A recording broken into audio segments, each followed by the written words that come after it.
qarib qolibsiz. Betlaringizga ajin tushib ketdi, tirish ko'payib ketibdi. Juda ozib ketibsiz, cho'pday ozib ketibsiz.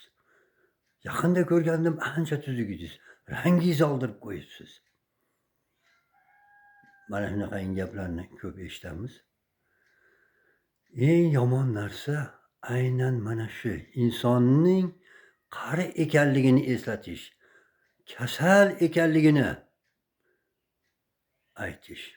Undan ko'ra chiroyli qilib, yaxshi, yoshingiz ulg'ayibdi. Juda chiroyli bo'psiz.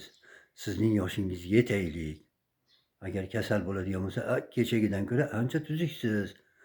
Sekin-sekin yaxshi bo'lib ketasiz deyish kerak. Uning o'rniga hayron qolaman. Nimaga bunaqa deyishadi? Insonning ko'nglini ko'tarish kerak. Qarilik bu kasallik, xastalik yoki bir gunoh emas, bu go'zallikdir. Har kimning ham sochlariga oq tushsin, ajin tushsin, yuzlariga dog' tushsin. Quvvat ketib belidan, qo'liga bir aso tayoq tushsin.